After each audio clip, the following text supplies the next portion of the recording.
今朝のことだ。私は畳を持ち上げた。アブラムシが3匹いた。私はそれをインスタントコーヒーの空き瓶に入れて熱湯を注ぎかけた。私はそれを飲まなければならなかった。みんなが見ているのだ。私はドアを開けて寝室へ行った。なんとか瓶の中身を始末しちゃおうと思ったからだ。とそこは大きな木造船の中の通路であることに気づいた。船は沈みかかっていて、そこは飯場の蚕棚のようでもあるし、船室のようでもあった。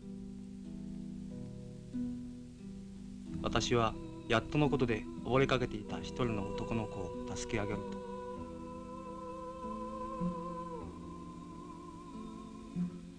と、それはみんな私の子供で、その時私は2番目の子がいないことに気づいたんだ。同時に助けた男の子が突然私に泣きわめきながら言った。パパ、どうして僕の弟を助けなかったんだよ。あの子供たちは誰なのか。夢の中ではごく自然に私の子供だった。私はそれを受け入れていた。子供たちの顔は目の前に浮かんでまた消える。あれは生まれる前につまずいて消えていった私の子供たちの姿なのか。あの夢は何の予兆なのか。良い知らせなのか、悪い知らせなのか。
私迷子なの。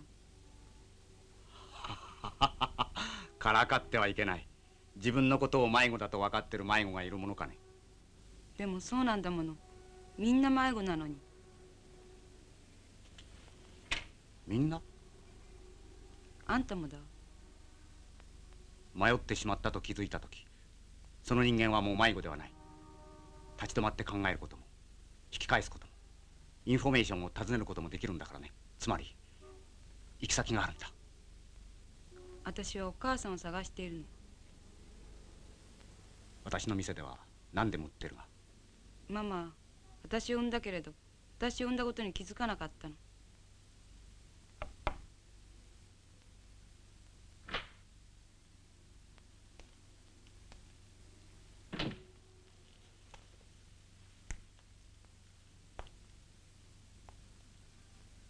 あなたがお母さんですか？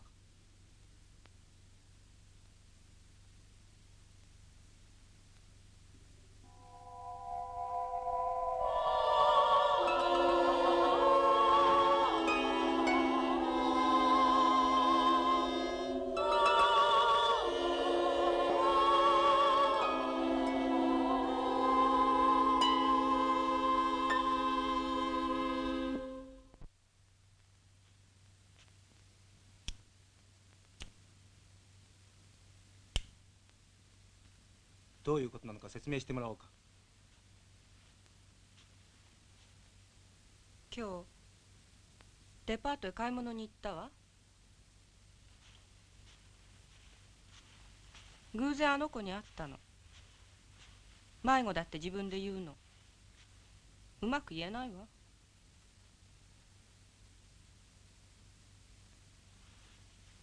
僕たちは本当のところを話し合おう。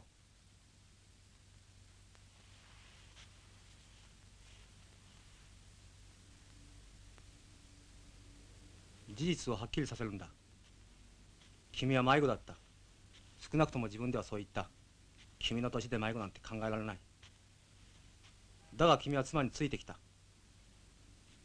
どうしてなんだ？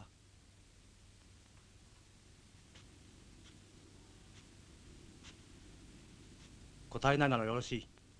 とにかく僕たち夫婦は君を知らない。僕は君を君のお母さんのところに送り返さなければならない。わかるだろう？君の家はどこなんだ？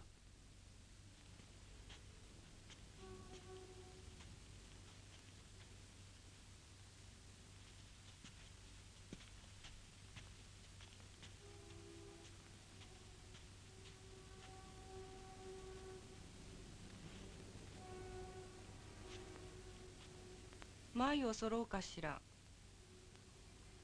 眉を剃って仏様みたいな細い眉描こうかしら。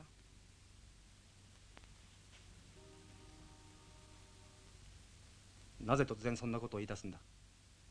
そしたら鏡に映った時まるで他人の顔のように見えてとっても楽しいんじゃないかしら。家までなぜ連れて帰ってしまったんだ？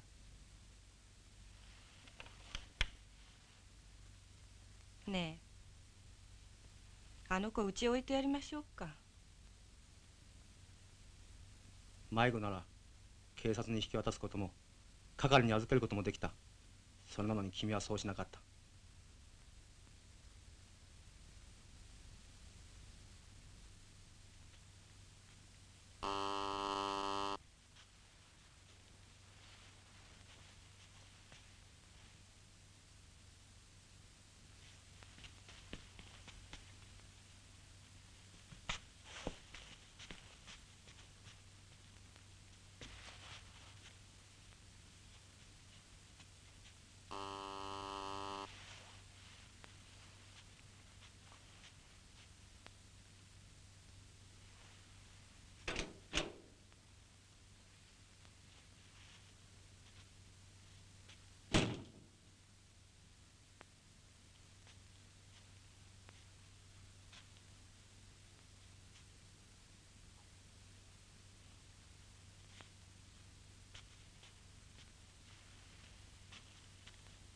あなたは誰です？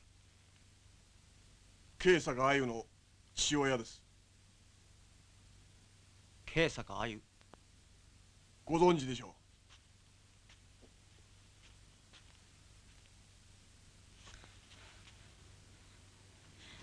ママ、助けてママ。私この人知らない。この人私のパパじゃないわ。う。嘘をつく癖があるんです。娘です、私の。パパはこの人よ。この人が私のパパだわ。困りましたな、まったく。私に懐いておらんのです。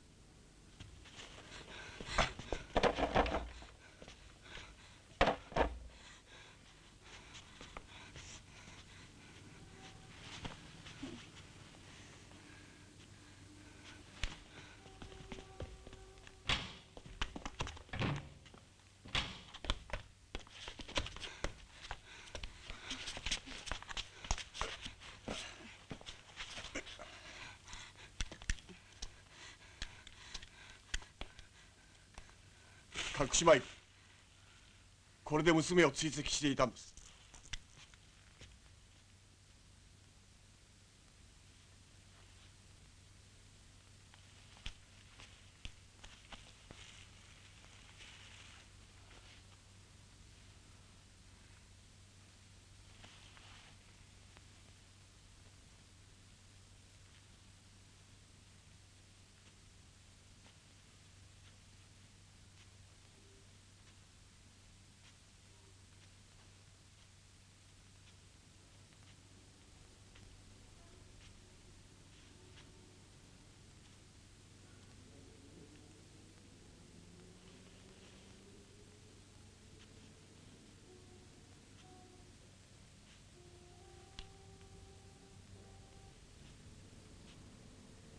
私は帰った方が良さそうだ。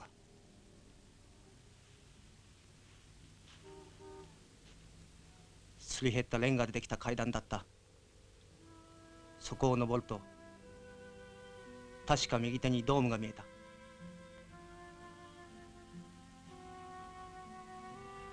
狭い階段を登るドームの見える道。知っているのか？いや、ドームは左側に見える。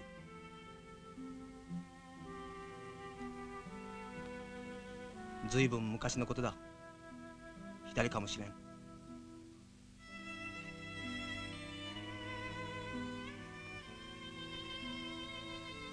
1952年夏だ。僕は工科大学の学生だった。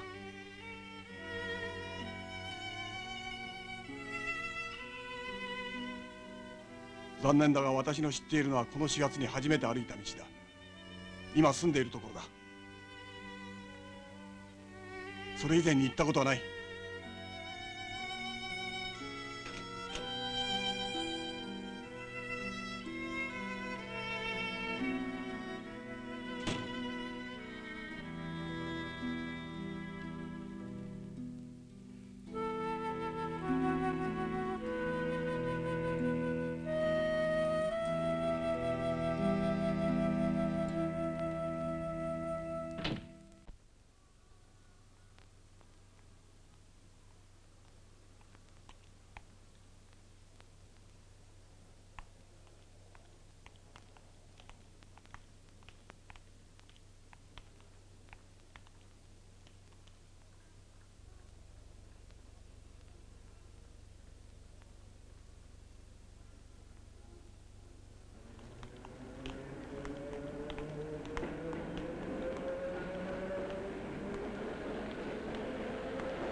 さあ次はどこを打ちだと言い出すんだ。テレビ塔か、教会のチャペルか。島には走ってるレッカー車だってそう呼ぶつもりだろう。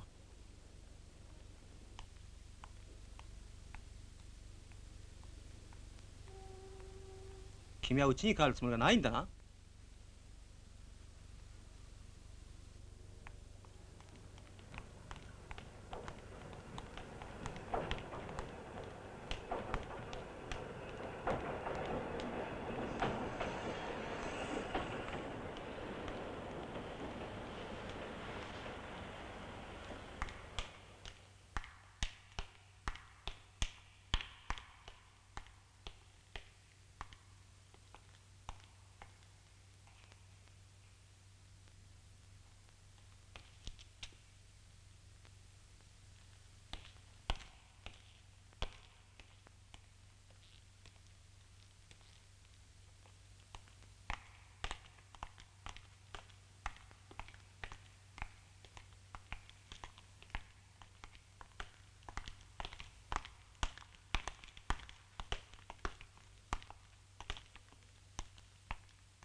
状況は一変した。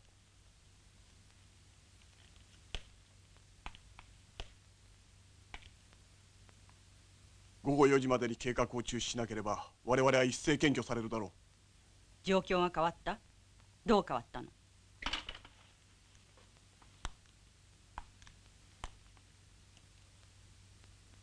？4月28日、サンフランシスコ条約発効。日本は独立を回復した。同日、M 大使東京着任。5月1日、政府メーデーに人民広場使用拒否。数万の労働者と同志。広場奪回、警官隊弾圧。射殺された同志に重軽傷800。検挙された同志1230。5月30日、反植民地闘争を中心に党は軍事闘争方針具体化。新宿西、蒲田、板橋、他拠点5カ所にて武装闘争展開。射殺された同志3、検挙された同志102。6月2日菅生事件。7日、400万の労働者、破防法反対スト突入。24日吹田事件。デモ隊、人民電車運転、検挙された同志60。25日、新宿駅、デモ隊警官と衝突、検挙された同志30。1952年7月4日、今日。つまり同状況が。同志3、射殺3、同志2、射殺2、検挙60、検挙102。どうして君は全てを数にしてしまうんだ？僕らは数じゃないんだ。さあ説明してもらおう。なぜ中止だ？いつも説明しろだ。説明する説明する説明する。僕に何がわかる？中止は不可能だ。同志たちは配置について。ただ一つ中止させるチャンスが残されている。4時に襲撃班があれを受け取る。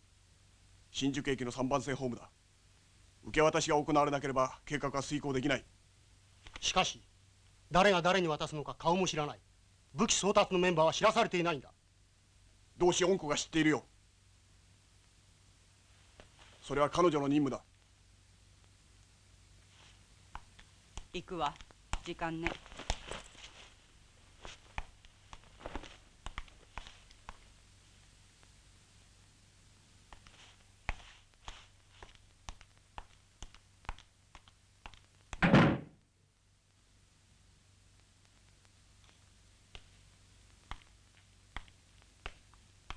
さて、同志諸君。司令 D の実施は僕に関係ない。僕は計画に反対だった。司令 D はスパイの処分に関するもんだ。何が起こったんだ？裏切り者がいた。計画は敵に筒抜けだ。とにかく僕は行かない。嫌だ？よろしい。僕も嫌だ。誰がこんな役目を喜ぶ？だがこれはやらなければならない。でなければ我々は壊滅するだろう。計画に反対だった。だが計画は実行に移されたんだ。止めることはできない。だが止めなければならない。つまり司令 D は君が拒否しても実行されるだろう。それは我々の共同責任だろうが。君が拒んでも。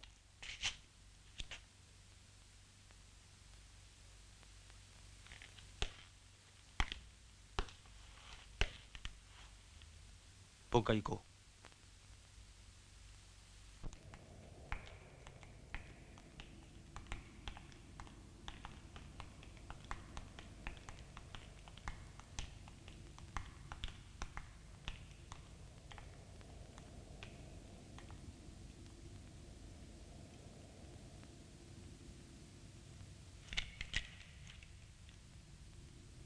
すぐ済むよ。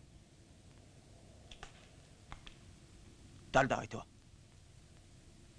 この計画の立案者、阿藤博士、党政治局員。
協力するだけでいいのよ。もし断ったら？少女わいせつ誘拐暴行の角で日本の工業界は有能なエンジニアを一人失うことになるわ。彼40歳。1953年東京工科大学電子工学科卒業。57年マサチューセッツ工科大学研究員として渡米。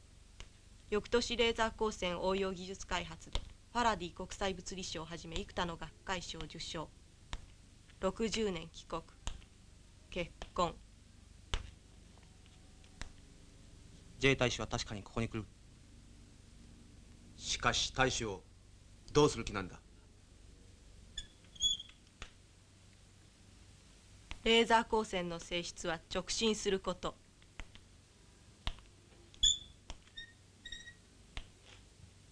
その高周波指向性は破壊的で、あの日、あの瞬間からアトと性は消息を絶った。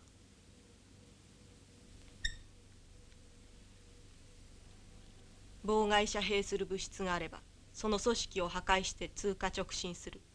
直進する。電波や光のように拡散しない。君は誰だ？何のためにこんなことをするんだ？教えてくれ。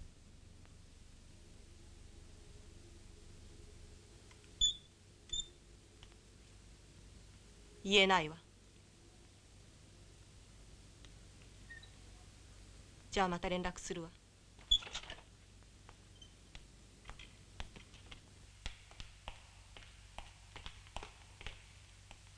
君に協力するとは言ってない。するわ。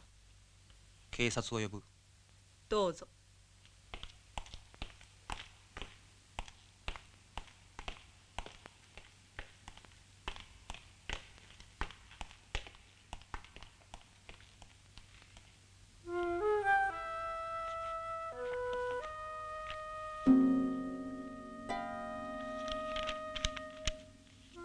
ねえ、パパを殺そうよ。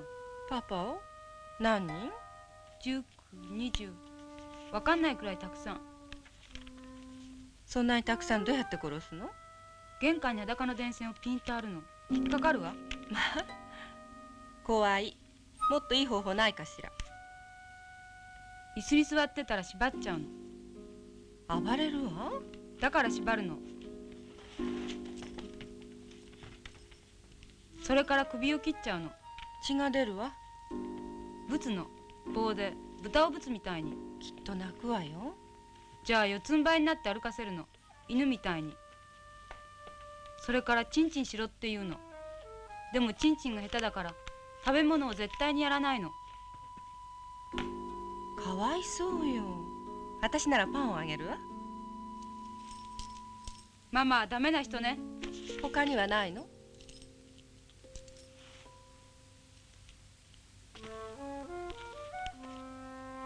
広いお部屋を作るの。そこには窓も出入り口もないの。パパは全部裸にしてぎっしり入れちゃうの。ガスを吸って死ぬわ。でもパパは次から次から来るの。だからこの部屋はとっても忙しく使われるの。ねえ、なぜ殺すの？だって喜ぶんだもん。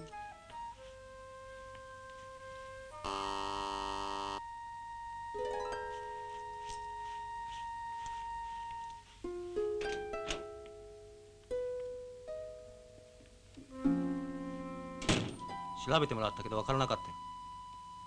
どこの警察にも捜索願いは出てない。放浪癖がある子かもしれないわ。しょっちゅうやる子でしたら届けは出さないでしょ。そのうち帰るだろうぐらいにしか思うまい。ねえ、早く殺そうよ。殺す？誰を？パパ。じゃああの男は君の父親だったのか？バカね。パパって自分のことじゃない。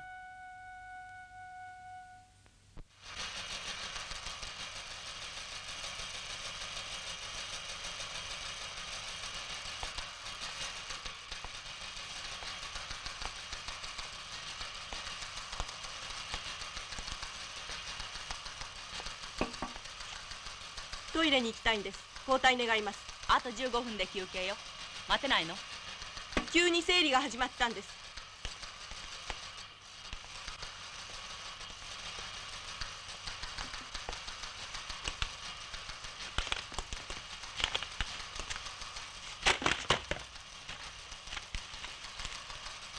パリスと結婚しよう。とうとう尻尾を出したのね。奴らはヒステリーを起こす。それは断末魔の教え、なんて言ったの？官。返してください。そうはいかないわ。さあ、体を見せるのよ。本当に生理なのかどうか。何をするの？就業規則に違反した証拠を調べるためよ。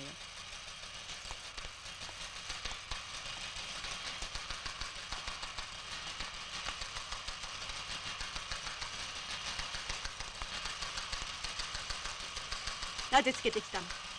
あんたの仲間が喋ったからよ。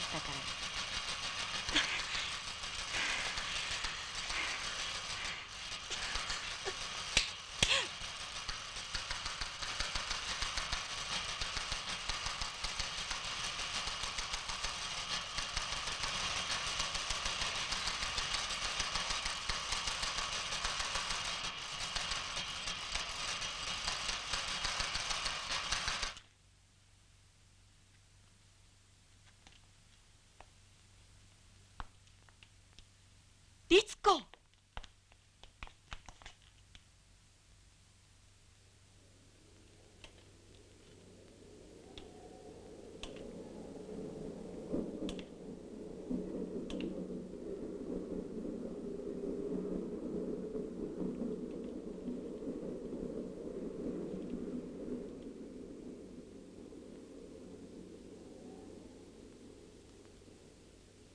なんでそんな目で見るのみんな。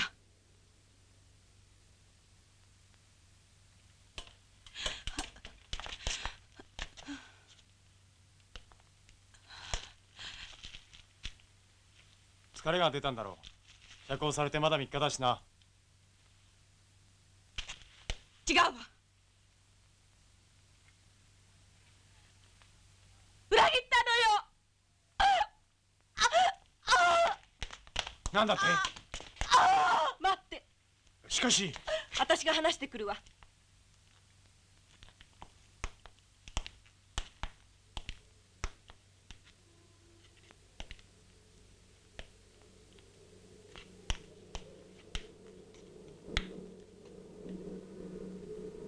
どういうことなの？話して。ほっといてよ、ほっといてよ。何を言ってるか分かってるの？あの計画のことは喋らないわ。男の子にはわからないわ。説明できないわ。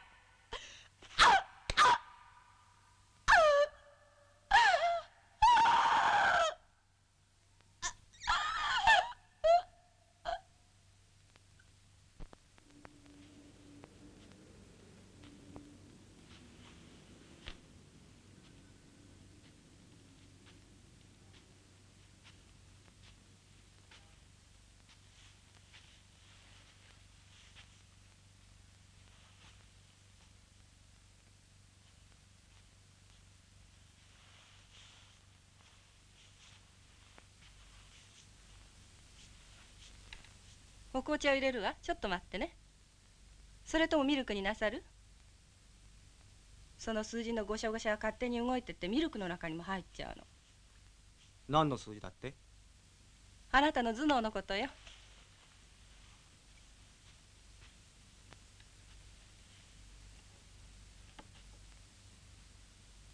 寝ている時あなたを見ながら時々考えてるの。私の隣におとなしそうに眠っているこの人は誰？うっすら生えかけたひげの中に白いのが一本混じって、この人の頭の中には一体何が入ってんのかしら。大きな包丁で頭の蓋をスパッと切ったら、数字やら方程式やら設計図の記号やら、そんな針金でできたみたいな数字がごしゃごしゃ絡み合ったまま次から次へとあふれ出て、血なんて一滴も出ないの。私は慌てて手で押さえるけど、流れ出る数字は止まらないのよ。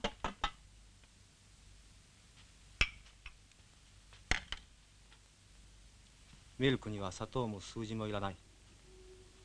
それがあなたの正体だわ。でも私あなたにお会いする前に結婚するって決めてたのよ。喜ぶべきだろうな。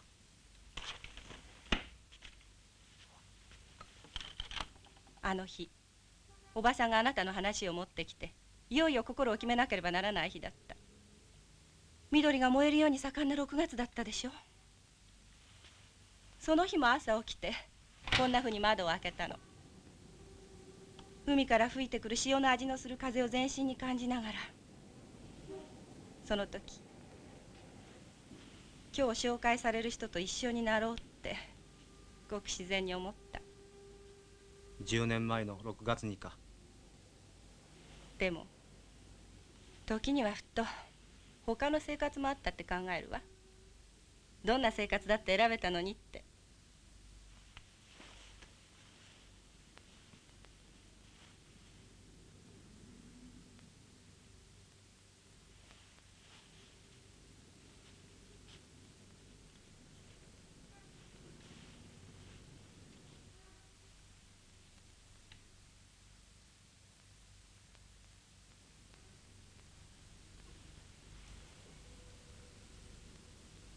僕はあの子と寝た。なぜそんなこと言うの？僕も何か告白しなければならない、そんな雰囲気だ。愛してるのよ。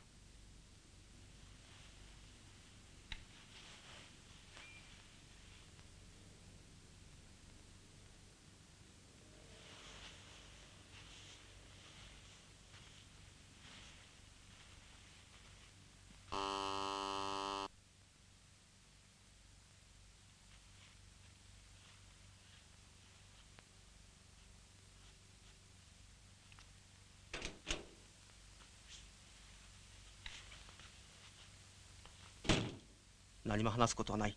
返事を聞きに来たんじゃないわ。命令を伝えるわ。4日研究所を訪問する J 大使は帰る時間が1時間遅れることになるわ。僕には大使のスケジュールを変更する権限はない。でもあなたは何とかするわ。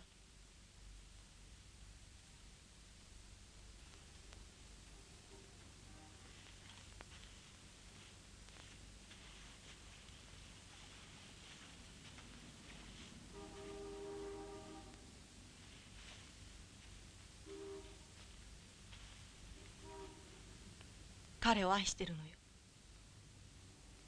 だから会いに来たんだわ。けれど彼は私を相手にしてくれないのよ。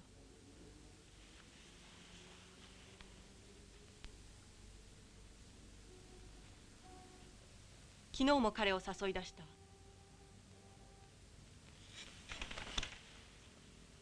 道に迷ったふりをして、誰もいないがらんとした広い建物に彼を連れて行ったの。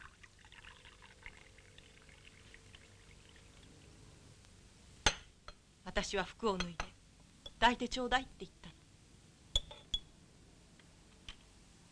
でも彼は突っ立ったままで私を見ようともしないんだわ。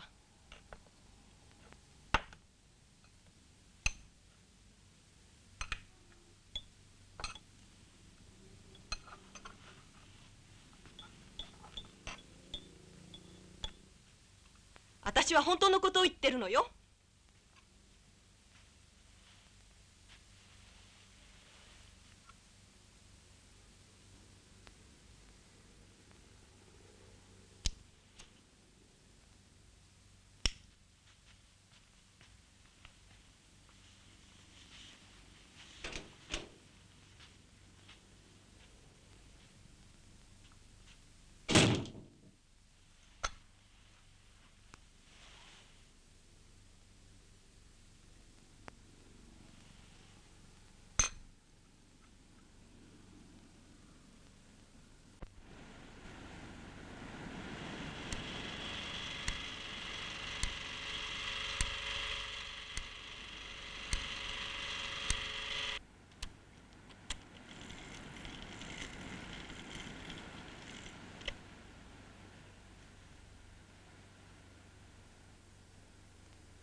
愛してるって言ってみて。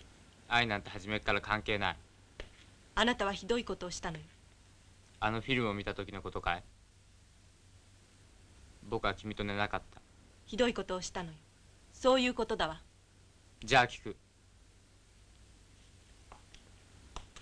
愛ってなんだ？今朝 N 科学のバリストが12人パクられた。愛ってなんだ？自由になることだわ。N 飛行機が持ちこたえるのも時間の問題だ。君はあそこの労働者を愛しているかい？そんなふうに古めかしく考えたことないわ。愛していないとはっきり言うべきだ。自分のために革命をやってるわ。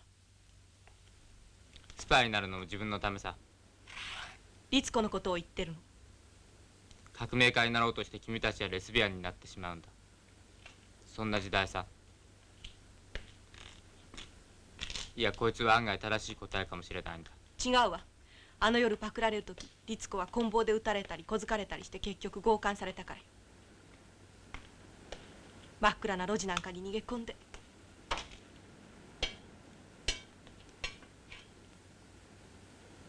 裏切ったりスパイになるというのはすこぶるセクシャルな行為なんだ。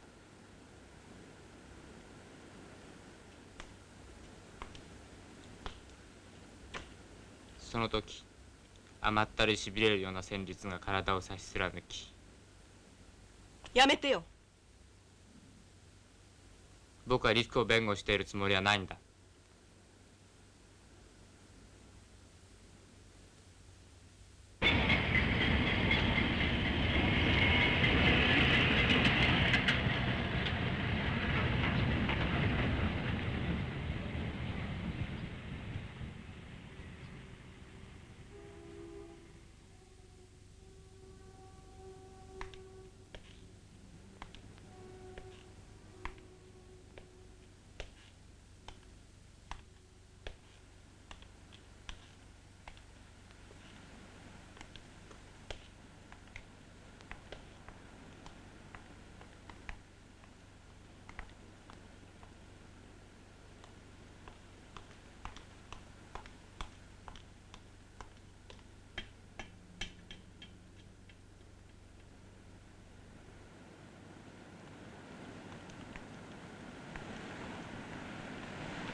待っていたんですよ。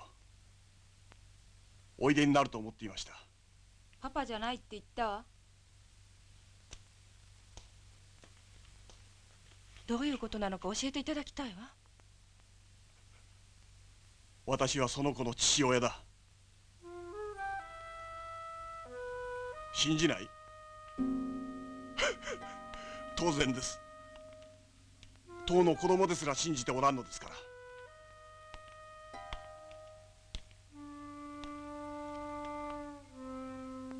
だが信じるとはどういうことです？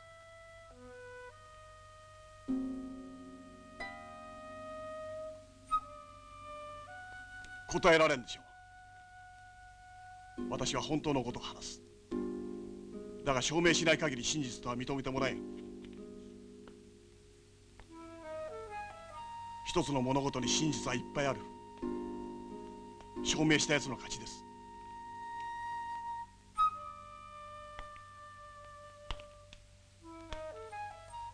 子供の頃、私も人並みに夢を持っていた。今頃は光号か宇宙船を設計しているはずだった。カプセルの名前も決まっていた。桃色の死後だ。高校を卒業して東京に出てきた時、私は宇宙船の代わりに別のものを見つけたんです。それがあの子のお母さんだっておっしゃるの？初めて会った時彼女は言った。私の手と足は地球を覆っているのよ。だから私はあなたの世界をすっかり変えてあげられるの。私はぞっこん参って心から尽くしましたよ。でもある日、この子が生まれて間もなくです。彼女は私の前から姿を消した。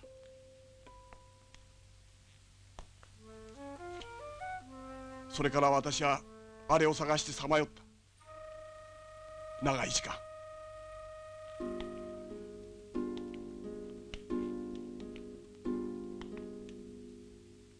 三月前のある日、私は彼女を街で見かけた。後をつけていきました。とっくに男と別れて気ままにこの店で働いていました。あの子にも客を取らせて。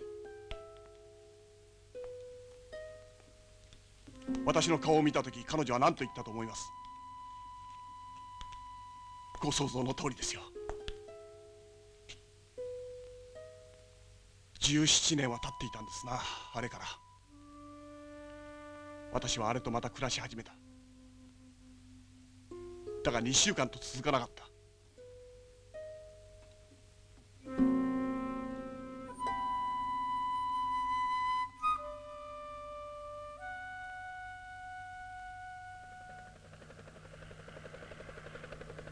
プライベートな関係だとおっしゃられると引き下がるべきでしょうが、彼女に問題があるんです。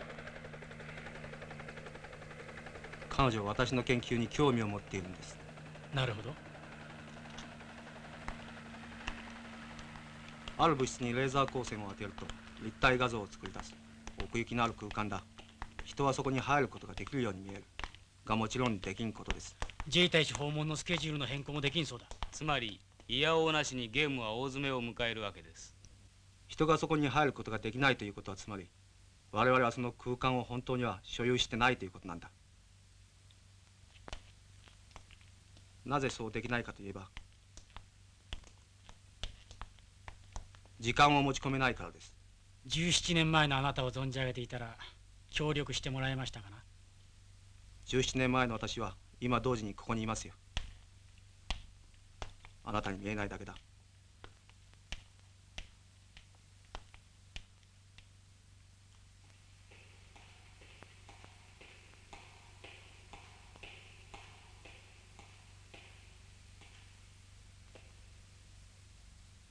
君に言いたいことがある。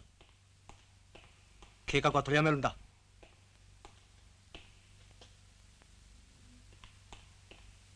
午後4時、大使の車を襲った仲間がどうなったか僕は知ってる。裏切ったのね。裏切る？そんな自由はくれなかったよ、君たちは。じゃあなぜ知ってるの？その結末の現場に僕は居合わせたのだ。失敗を恐れてはいないわ。計画をやめることを恐れているわ。それにもう間に合わないんだわ。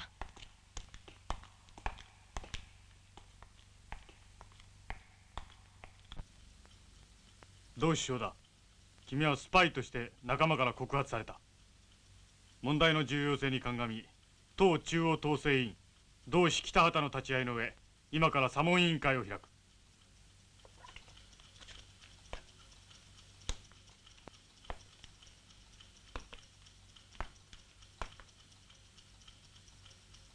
君は党組織に潜入したスパイ生の逃亡を援助した。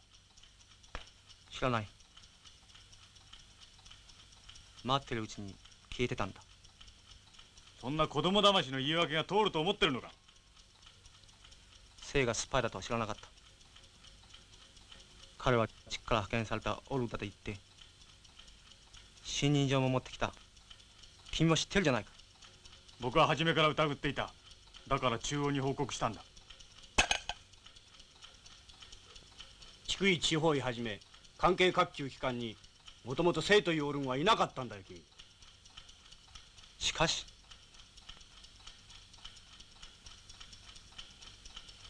いい加減で正直に白状するんだな。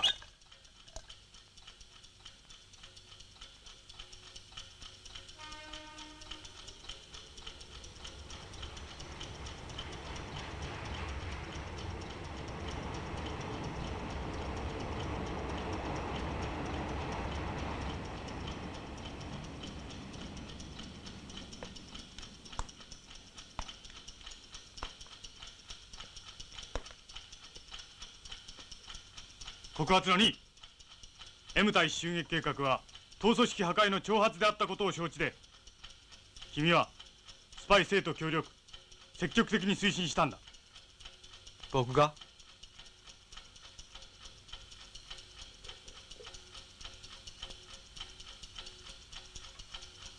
じゃあみんな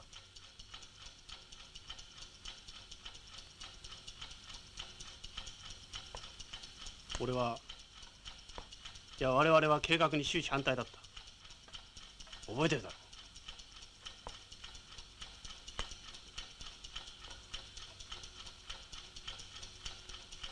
う。でもあの計画は同志野党の指令で、同志野党は当時党臨時中央委員会の中央に潜入したスパイとして6ヶ月前に処分されていたんだ。半年前に？だからこの襲撃計画は正の挑発なんだ。違う。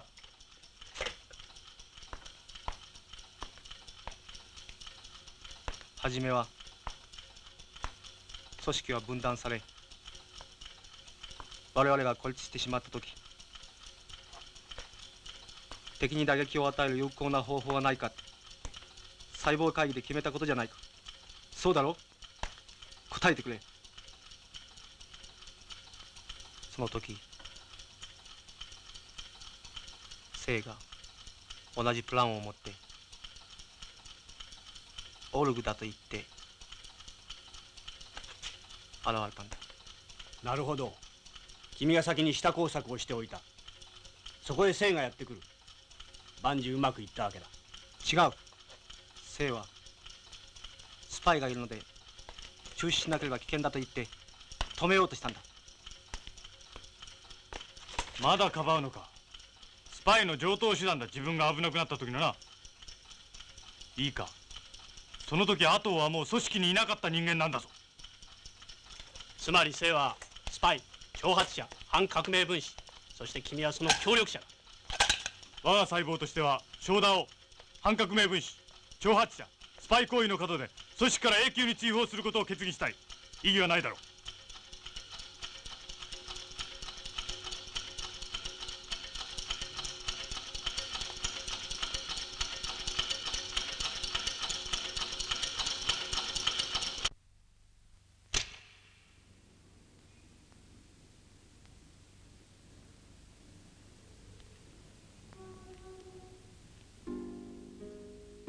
パパいつも表通りにいるの。パパ毎日違う顔をつけて帰ってくるわ。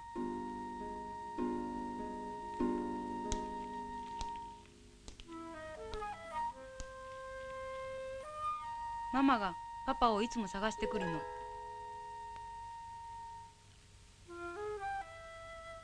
パパはふんぞり返ってベッドに腰掛けるの。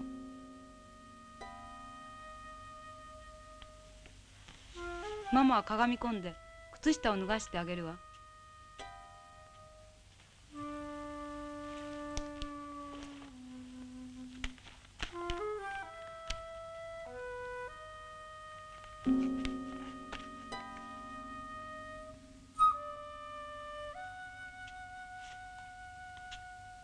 勝手にこのドアを開けてはいけないってママはよく言ったわ。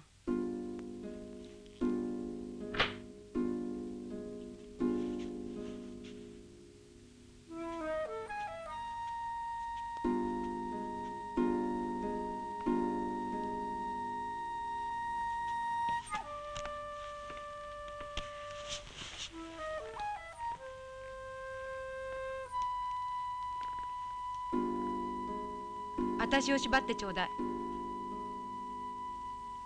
どうしたっていうの？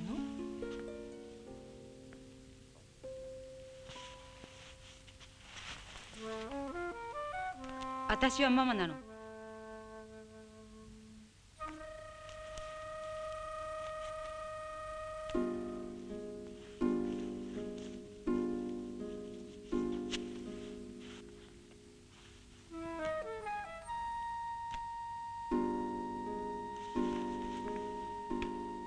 ママは違う人みたいな声を出して、私は奴隷よ、ぶってちょうだいって言うわ。大きなお尻を出して。その太ったパパはとっても優しそうで、ママを打つのは嫌いだって言ったの。パパとママは一緒におしっこするの。そのパパは私においでって言ったわ。優しそうに見えたから膝に乗ったの。パパは私を連れて行って便器に腰掛けさせるとおしっこをさせてくれたわ。私はとっても悲しくなってパパの胸にほっぺたを押し付けて泣いたわ。ママはパパにお酒を飲ませるの。するとパパは椅子から落っこちて床に転がったわ。ママは馬乗りになってパパは足をバタバタさせてぐったりしたの。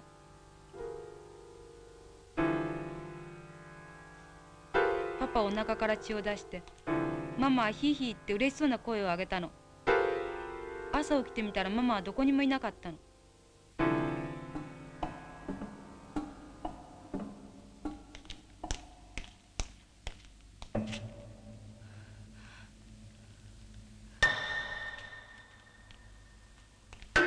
ここは違うわ。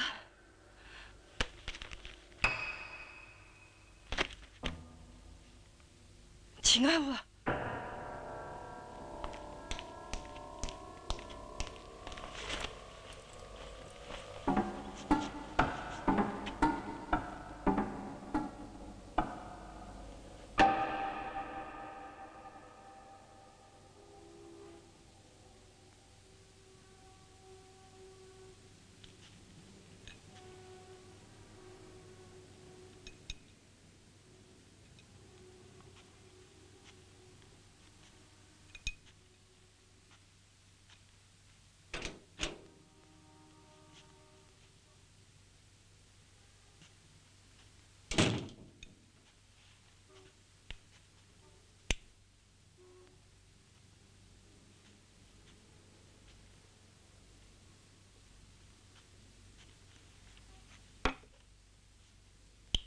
飲むかね。思い出したくないことばかりだ。現実の方で放っておいちゃくれないのさ。そうか、やはり君は聖なんだな。とんでもないことが現在のこの時に引き続いて起こってくる。それが怖いのだ。聖なんだな。違う。慶坂あゆの父だ。娘を迎えに来た。ご覧の通りいない。君が連れて帰ったと思った。そうじゃないのか？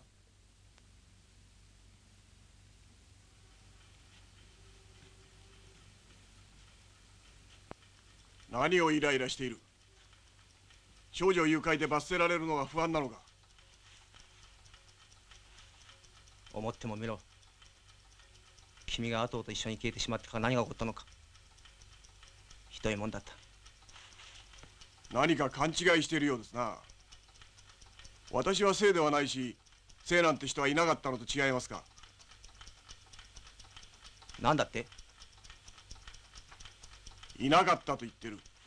いいや、2年ほど前に彼が西ドイツの原子力機構にいるという噂を聞いた。あの男ならあり得ることだ。僕は現実に奴と話をし行動を共にした。そのために恩子は破滅した。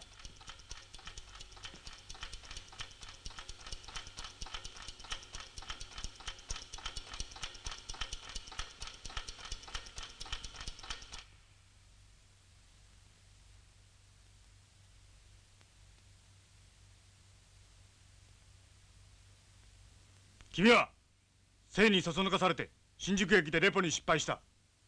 わざと失敗したんだ。そうだったな。ために襲撃隊は出発し、4名の同志を犬死にさせた。さあ答えろ。正直に自己批判書に署名するんだ。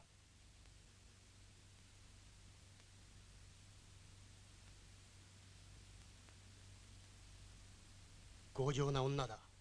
スパイのくせに。どうだ、女にしてやったらどうかね。口を割るかもしれん。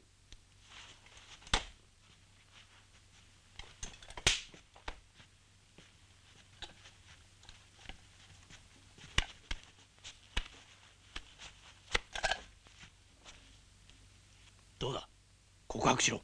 なあ同志恩子、君もプロレタリアートの解放のために戦った闘士なら仲間らしく最後の人民への奉仕をするんだ。わかるだろう。スパイであったことを認める。そうすれば君につながる我が組織内の裏切り者を我々は一網打尽に壊滅できるんだ。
あなたを知って10年ぶりにお会いしたわけだ。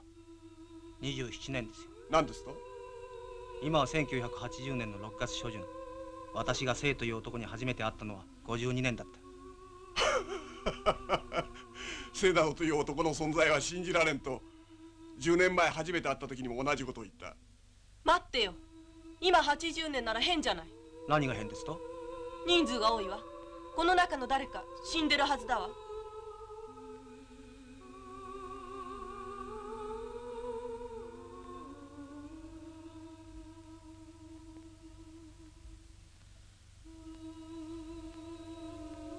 私はあなたを知らないわ。あなたは誰なの？もうすぐあなたにもわかるわ。なぜ死んだの？すごいことを聞くもんじゃない。なぜよ。怖いのさ。みんな本当のことには直面したくないんだ。僕はちっとも構わん。聞こうじゃないか。ええ、私も。今後の戦いの役に少しは立つかもしれない。